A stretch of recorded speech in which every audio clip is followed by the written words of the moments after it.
Nathan Reed was not the type of guy who ever shouted. Left alone at 36 to bring up his 7-year-old girl Ava by himself, he had discovered that calmness was not a choice. It was necessity. He held down 2 positions, usually rested 4 hours each night, and never grumbled once. Yet the evening 3 influential fellows leaned far too near his small daughter. Every bit of calm inside him broke apart. It began at a benefit event he had never meant to visit.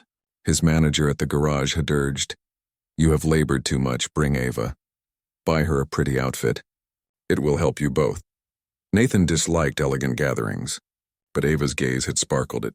The idea of spinning in a shiny dress, that was sufficient cause. The hall glowed with hanging lights and glass cups tinkling with bubbly drinks. Nathan waited uneasily in his second-hand suit, his necktie a bit off-center. Ava whirled beside him, her giggle louder than the tunes, her used gown turning her into royalty. That is when it occurred. 3 dressed gentlemen, heads of the funding firms, according to the murmurs nearby, observed Ava twirl and grinned. Their chuckle was not the pure sort. One of them stretched out, grazing Ava's arm while she passed. Nathan crossed the floor in moments.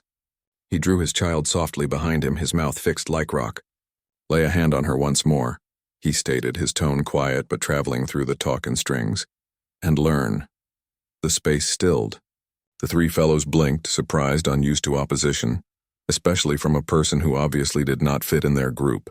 Guards looked over, yet nobody acted. Nathan's stare never left theirs. He was not joking.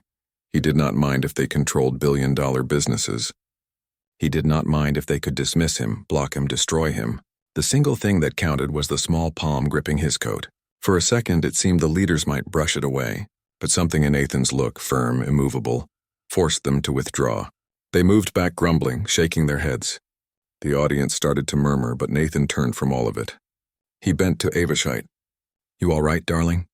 She nodded, though her wide eyes glistened. "They were strange, Daddy." Nathan stroked her hair and kissed her brow. "Does not matter. You are safe. That ought to have closed it. But destiny has an odd method of changing instants of resistance into waves that travel much further." Later that night, while Nathan rested at a calm table attempting to make Ava smile again with silly gags, a lady walked up. She was not in a shiny robe, just a plain dark outfit. He did not know her at first, but others plainly did. Servers stood straighter. Visitors nodded in honor. She was the head of the whole organization. "I watched what you did," she said, her voice strong but not harsh. Few would rise up like that. Nathan moved awkwardly. Simply did what any father would do. Her smile was tiny but real. Not everybody would gamble their spot in a room like this. Most folks let strength scare them. You did not. Before Nathan could answer, Ava pulled on the lady's hand and murmured something. The head knelt down to hear, her face easing with each word. When she rose again, her eyes were wet. "Your girl told me you hold 2 jobs. That you never purchase anything for yourself, only for her. She said you're her hero." Nathan's throat closed.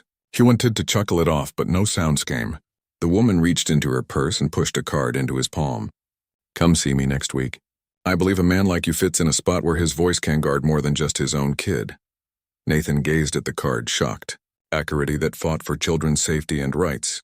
He looked at Ava, who smiled as if she already knew her dad could alter more lives than just hers. And in that packed hall, surrounded by people who judged value in millions, Nathan understood the fact. His biggest treasure was the little girl who trusted him and the bravery he had to battle for her.